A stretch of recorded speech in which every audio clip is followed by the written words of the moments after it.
Shalom, selamat pagi saudara-saudara kasih dalam Tuhan. Kita akan mulai kebaktian ibadah pada pagi hari ini. Kita beribadah secara online. Sebelum kita beribadah, kita akan membaca firman Tuhan yang diambil dari 1 Tesalonika 5 ayat 12 dan 13. Ayat yang 12, kami minta kepadamu saudara-saudara, supaya kamu menghormati mereka bekerja keras di antara kamu, yang memimpin kamu dalam Tuhan dan yang menegur kamu. Ayat yang 13, dan supaya kamu sungguh-sungguh menjunjung mereka dalam kasih karena pekerjaan mereka. Hiduplah selalu dalam damai seorang dengan yang lain. Amin. Baik saudara-saudara, kita akan masuk dalam doa. Bapa dalam surga, kembali kami bersyukur Tuhan, kesempatan yang Tuhan sudah berikan pada pagi yang indah ini Bapa. Terima kasih Tuhan, kami serahkan ibadah online dalam tangan Tuhan, dari awal, pertengahan hingga akhirnya. Di dalam nama Yesus kami boleh bersyukur senantiasa. Haleluya, amin.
Oke, shalom Bapak Ibu teman-teman, selamat datang kembali di dalam recording session daripada ibadah raya kita. Dan sekarang saya dipercayakan untuk membawakan firman Tuhan mengenai komunitas. Lebih tepatnya adalah komunitas yang menguatkan. Begini, sebelum saya masuk kepada bahannya, saya pengen sharing di Youth Elim, itu tuh kita lagi cukup gencar-gencarnya gitu ya. Pengen anak-anak atau jemaat kita gitu, anak-anak youth kita, setiap kali mendengarkan sharing firman Tuhan, itu tuh nggak hanya sekedar dapetin informasi aja. Oke, cuma hafalan, oh begini, oh begitu. Tapi kita lagi mati-matian berusaha supaya setiap kali kita menyampaikan firman Tuhan, kita sharing, semua jemaat kita bisa paham why, mengapa. Karena ketika kita tahu kebenaran atau makna di balik setiap firman Tuhan, di balik setiap perintah Tuhan yang ada di dalam Alkitab, maka fondasi iman kita juga akan semakin kuat. Karena kita tahu alasannya. Nggak cuma sekedar bilang, ya firman Tuhan soalnya ngomong kayak gitu. Atau misalnya kalau saya pernah lihat anak yang bahasa Inggris ngomongnya, because the Bible said so. Karena Alkitab ngomongnya gitu. Ya udah selesai, saya lakuin aja. Percayalah, cepat lambat. Kalau kita fondasinya masih sedangkal itu, cepat lambat iman kita akan goyah. Oke, karena kita nggak ngerti makna di balik itu. Sekarang saya coba tanya begini. Setiap kali kita di youth, itu saya punya kebiasaan, entah di Komsel, entah di mana, saya selalu punya pertanyaan, perenungan, reflection question gitu. Yang sekarang saya akan coba lakukan gitu. Coba deh kita renungkan. Pernah nggak sih kita mikir, kenapa sih kita perpuluhan?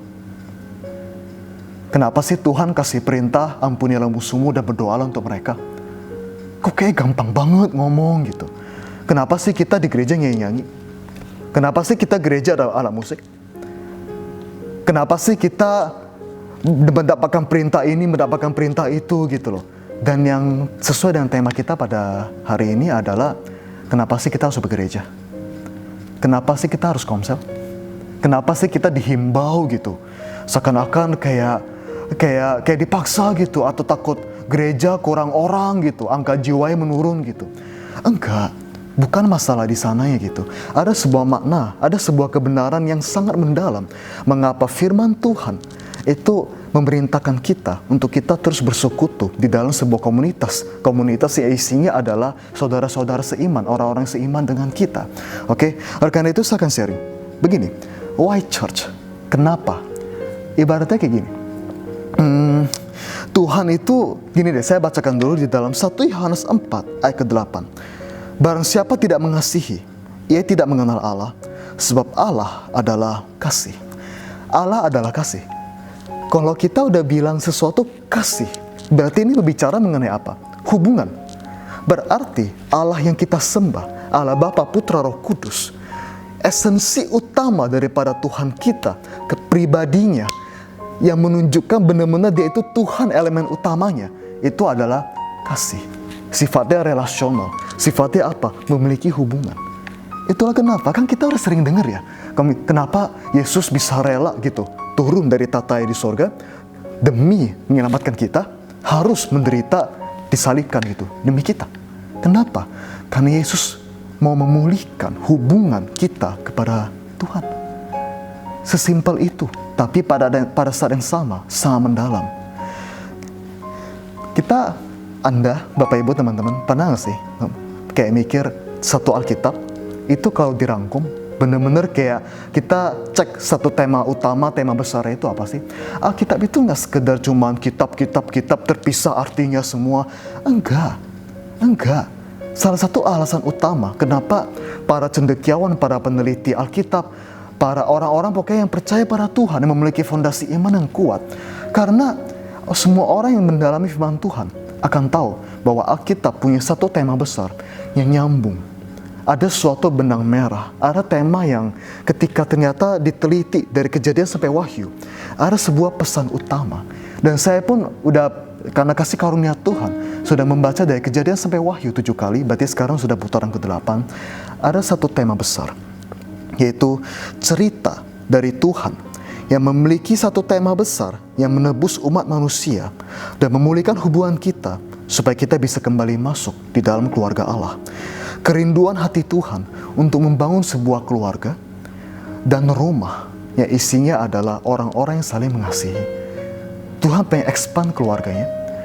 Tuhan gak cuma pengen kasihnya itu hanya dinikmati segitu aja. Tuhan pengen memperluas keluarganya, yaitu kita. Itulah kenapa kekristenan adalah hubungan, bukan hanya sekedar agama.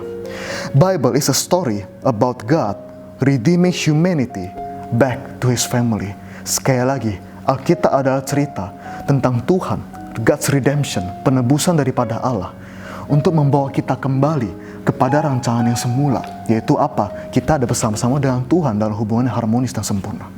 Itu rencana awal Tuhan. Dan kita sekarang menjadi bagian daripada rencana Tuhan itu, yaitu Tuhan pengen kita kembali masuk. Maka ada istilah lahir baru, ada istilah ini itu, karena itu semua adalah merupakan sebuah proses yang dimana kita bergabung kembali di dalam keluarga Tuhan. Nah, kita tadi udah dapat kayak gambaran besar gitu ya. Oh, ternyata Tuhan senang gitu. Tuhan senang amat. Tuhan kayak pengen keluarga yang semakin besar. Tuhan pengen kita bisa saling mengasihi. Dan intinya adalah itu semua adalah untuk Tuhan, kenikmatan daripada Tuhan. Kayak sebenarnya Tuhan gak perlu loh turun ke dunia selamatin kita. Pernah kepikiran hal itu? Kita binasa pun Tuhan gak rugi apa-apa. Tapi karena cinta dari kasih daripada Tuhan, maka Tuhan yang rela menderita demi memperluas keluarganya, to take us back, supaya kita bisa balik kepada Tuhan. Itulah Tuhan yang kita sembah. Oke, sekarang kita udah tahu dasarnya nih. Nah, sekarang kita agak balik gitu. Oke lah, saya tahu Tuhan pengen membentuk sebuah keluarga rohani. Tuhan pengen membentuk sebuah rumah rohani. Terus, apa hubungannya sama komunitas? Nah, kita balik ke begini. Enggak sedikit loh orang Kristen yang memberikan statement kayak gini. Ngapain sih ke gereja? Kan di rumah bisa sembah Tuhan. Enggak ada perintah di Alkitab yang bilang kita harus setiap minggu ke gereja. Yang ngomong kayak gitu, itu belum pernah mendalami firman Tuhan dengan serius. Karena begini, kalau kita lihat dalam Kejadian 2:18, Tuhan Allah berfirman, "Tidak baik kalau manusia itu seorang diri saja. Aku akan menjadikan penolong baginya yang sepadan dengan dia." Bapak Ibu teman-teman, Tuhan ngomong gini, padahal Adam, manusia pertama, hidup di dalam sebuah situasi dan kondisi yang perfect, sempurna. Dosa belum ada. Bahkan Adam bisa memiliki relasi yang benar-benar belum terkontaminasi, bisa berhubungan dengan Tuhan secara langsung di Taman Eden. Tapi Tuhan masih bilang nggak cukup, dia nggak baik kalau dia nggak seorang diri aja. Dia perlu orang lain. Dan kata lain apa? Di dalam kekristenan sejati, percaya Tuhan saja nggak cukup. Kita harus mau bersekutu dengan orang-orang, saudara-saudara kita seiman yang lain, supaya kita baru bisa betul-betul menggenapi rencana Tuhan. Sekali lagi, menjadi orang Kristen sejati, percaya saja nggak cukup. Kita harus bergabung di dalam sebuah komunitas, karena kita butuh orang lain. Memang ya, kalau misalnya kita mau ngomongin soal komunitas, kita ini memang nggak bisa lepas dari analogi tubuh Kristus. Saya akan membacakan di dalam Roma 12 ayat 5. Demikian juga kita, walaupun banyak, adalah satu tubuh di dalam Kristus, tetapi kita masing-masing adalah anggota yang seorang terhadap yang lain. Begini, kalau kita membicara komunitas yang menguatkan, memang sekali lagi analogi yang paling oke itu dari dulu tentang badan gitu. Supaya tubuh kita berfungsi dengan baik, ya seluruh anggota tubuh harus utuh, harus tersambung semuanya gitu. Tubuh fisik yang kuat itu karena apa sih? Karena ada organ-organ tubuh kita, jaringan-jaringan tubuh kita yang saling bekerja sama sehingga semua anggota tubuhnya itu bisa kuat. Kayak contoh, kalau misalnya kita mau kardio, mau olahraga yang sifatnya intens gitu, lari jangka panjang misalnya, atau bersepeda jangka panjang gitu, atau triathlon, berenang, apalah, intinya olahraganya itu intens. Oke? Itu nggak cuma butuh kaki, itu nggak cuma butuh tangan, tapi tangan dan kaki yang bergerak itu diperkuat oleh apa? Oleh suplai oksigen yang kita dapat dari jantung dan dari paru-paru. Kalau nggak ada itu, tangan dan kaki nggak bakal cukup kuat untuk bisa apa? Bergerak. Oke? Kita harus tergabung di dalam tubuh Kristus. Nggak bisa, nggak logis kalau misalnya kita mengatakan iman kita akan selalu kuat. Kalau kita sendirian, nggak pernah bersekutu, nggak pernah saling membangun, nggak pernah saling menguatkan, kita terputus dari komunitas, nggak bisa. Itu nggak make sense. Oke? Ibaratnya gini, analogi lain. Anggota tubuh yang terputus, itu kan pasti mati ya. Ya paling gampang misalnya jari ada yang putus, itu kan pasti mati. Kalau nggak cepat-cepat disambungin balik sama dokter gitu ya, ya akan mati. Kemudian akan secara permanen yang putus gitu.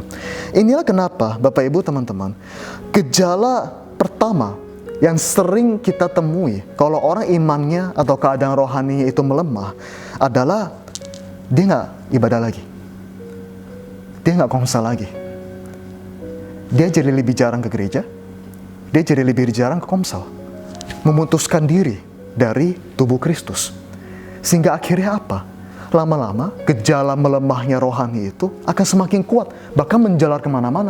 Mungkin awalnya cuma sering absen dari gereja, sebulan jadi yang tadi 4 kali gitu ya, setiap minggu datang ke gereja, lama-lama jadi 3 kali. Lama-lama kan kalau nggak diatasi jadi 2 kali, mungkin sebulan sekali ke gereja. Kemudian nanti akan menjalar, berdoa jadi makin jarang, baca firman Tuhan jadi makin jarang, sehingga lama-kelamaan lagi-lagi kalau dibiarkan akhirnya akan mati rohaninya. Kenapa? Karena nggak bersatu di dalam tubuh Kristus. Kadang ada gitu, ada orang kadang ngomong gini juga, saya cinta Tuhan gitu, tapi saya nggak mau gereja, saya nggak suka gereja. Nggak apa-apa dong. Kadang-kadang orangnya munafik, kadang-kadang orangnya gini-gini gitu. Itu tuh kayak ibaratnya kita ngomong kayak gini, kita sama-sama percaya kalau Tuhan kita adalah kepala daripada tubuh Kristus. Kalau kita bilang, saya cinta Tuhan, tapi saya benci gereja, saya benci ibadah, itu sama kayak gini, Tuhan, aku cinta kepada kepalamu, tapi aku nggak suka, aku benci sama tubuhmu. Apakah make sense? Tidak, nggak bisa begitu. Firman Tuhan mengatakan di dalam ayat lain, yaitu Ibrani 10:25, janganlah kita menjauhkan diri dari pertemuan-pertemuan ibadah kita, seperti yang dibiasakan oleh beberapa orang, tetapi marilah kita saling menasihati dan semakin giat melakukannya menjelang hari Tuhan yang mendekat. Jangan artinya apa? Perintah. Jangan menjauhkan diri dari pertemuan-pertemuan ibadah kita seperti yang dibiasakan oleh beberapa orang.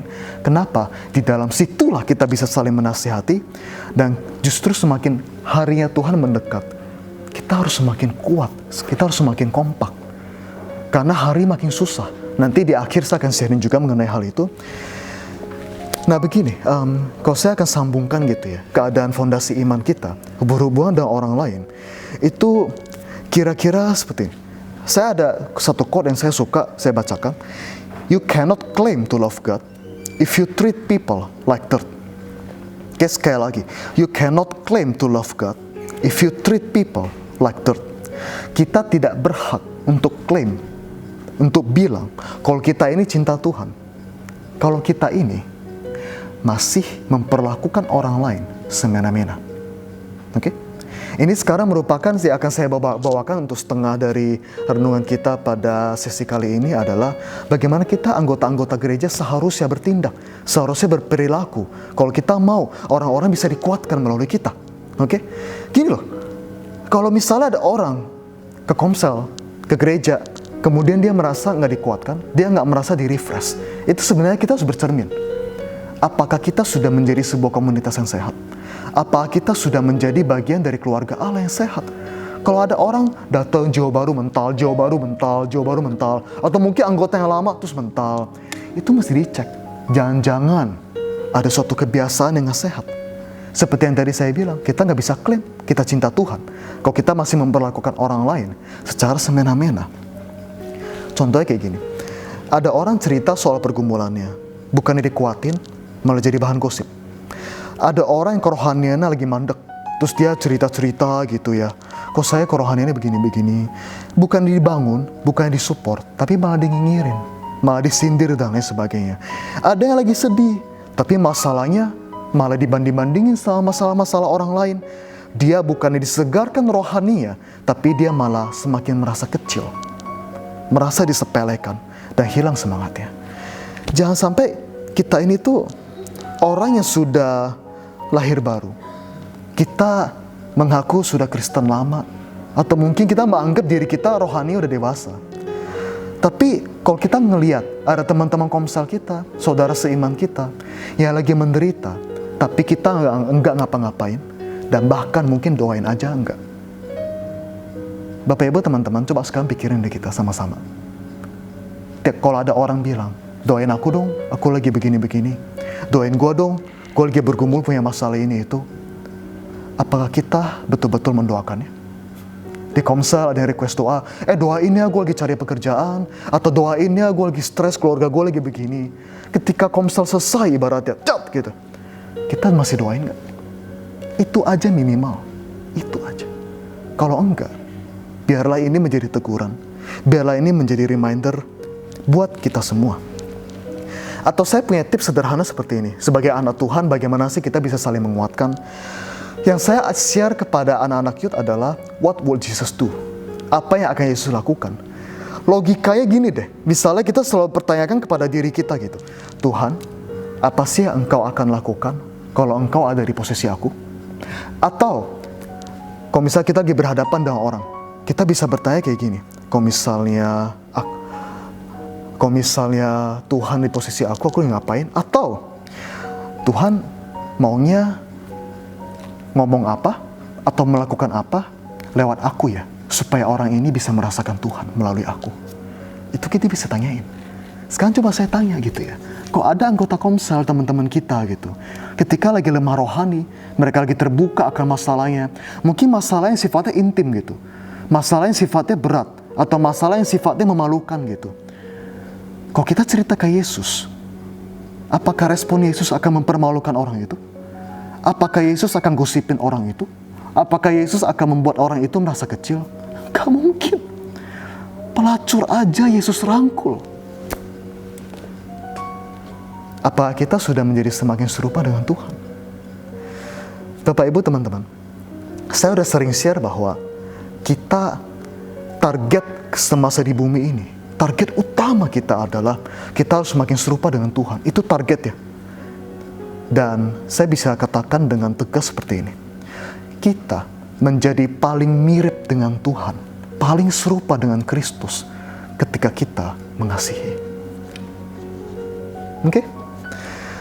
Nah begini, ada cara lain buat ngetes apa kita ini sudah menjadi sosok orang yang menguatkan atau enggak.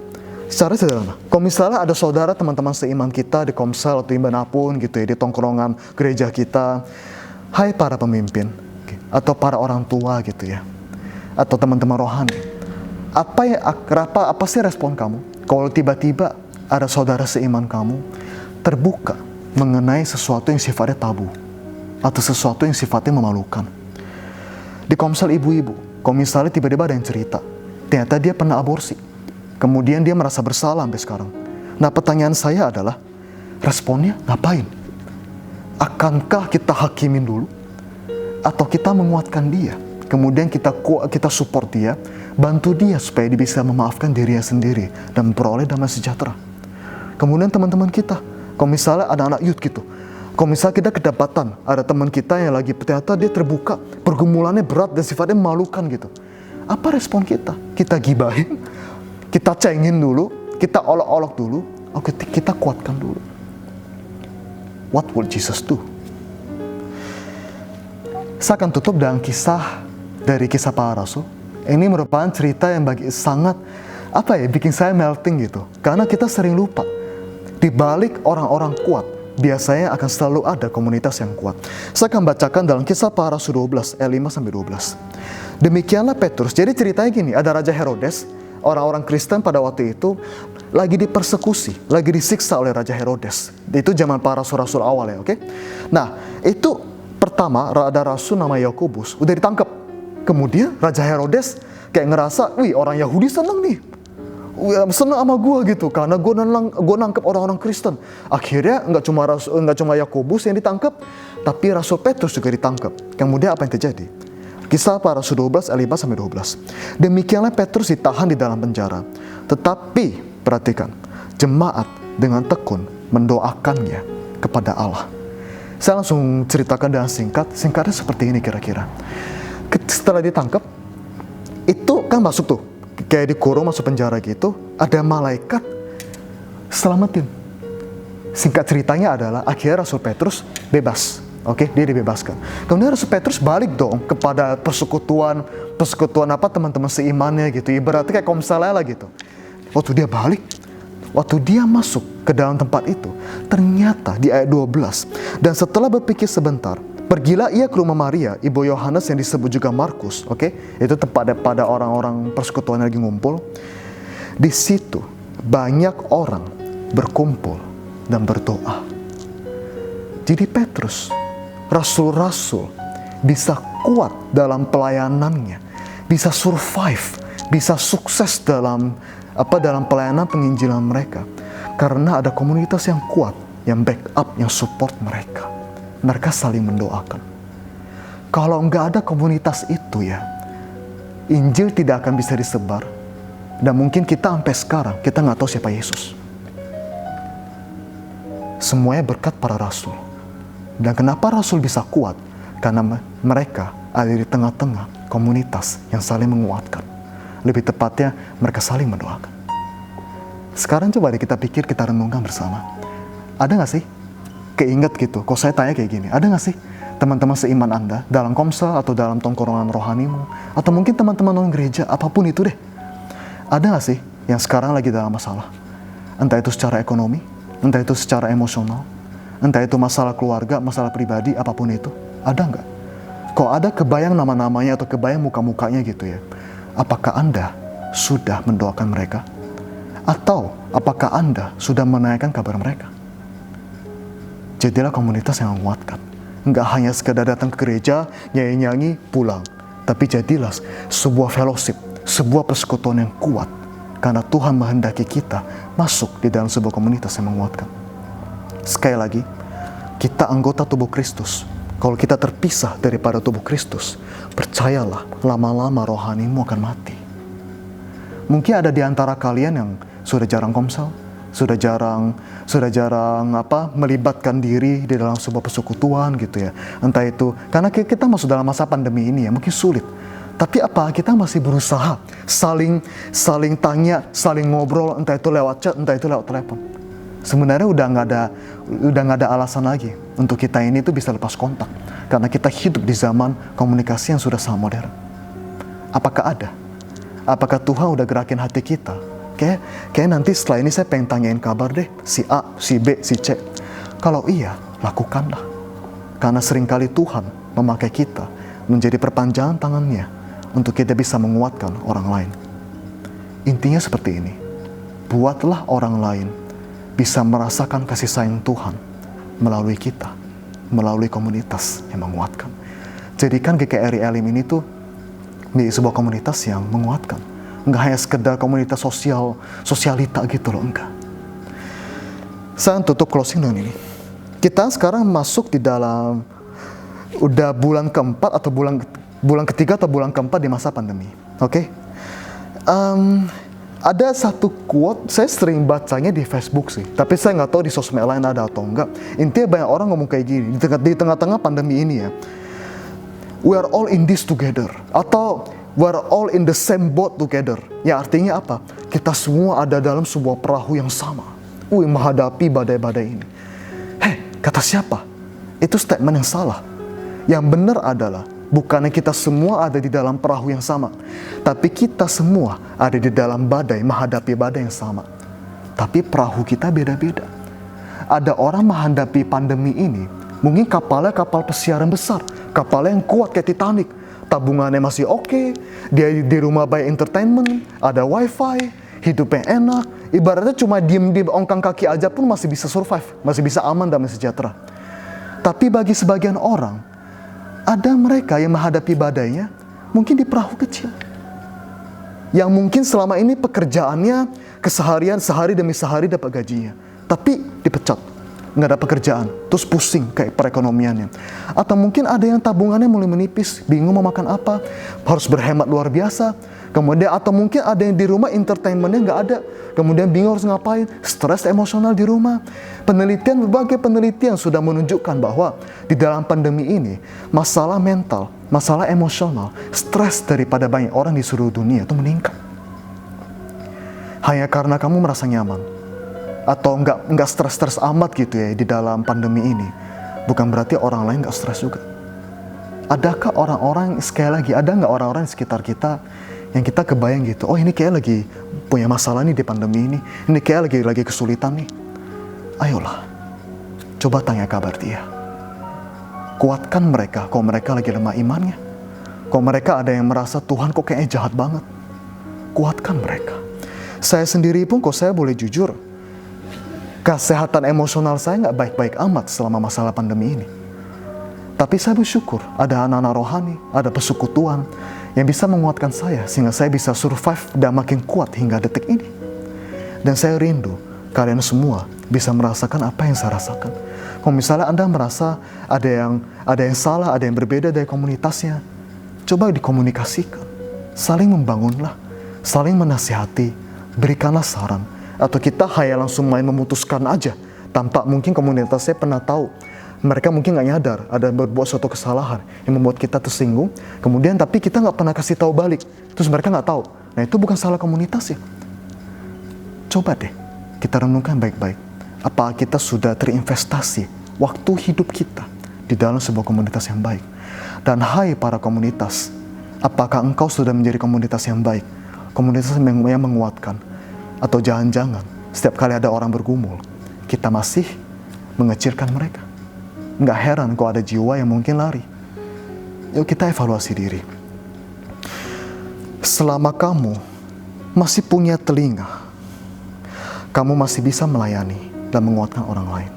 Kalau kamu bingung, kalau Anda bingung, saya pengen bantu dia sih, tapi saya pun juga lagi kesulitan. Dengerin aja masalahnya. Percayalah, seringkali yang orang inginkan ketika mereka di dalam masa krisis hanyalah didengarkan. Validasi masalah mereka, jangan anggap kecil masalah mereka, jangan sepelekan pergumulan mereka, dengarkan cerita mereka. Seringkali hanya dengan itu aja mereka sudah bisa merasa dimengerti, sehingga mereka dikuatkan dan mereka semakin kuat iman di dalam Tuhan. Jangan baik membanding-bandingkan pengalamanmu, jangan baik-baik ngeliatin pengalaman orang lain. Kita introspeksi, apakah saya sudah menjadi saudara seiman yang menguatkan orang lain? Sekali lagi, ini closing statement dari saya. Anda akan menjadi orang yang paling mirip dengan Tuhan, dengan Kristus, ketika Anda mengasihi. Demikian firman Tuhan pada hari ini. Tuhan Yesus memberkati. God bless you.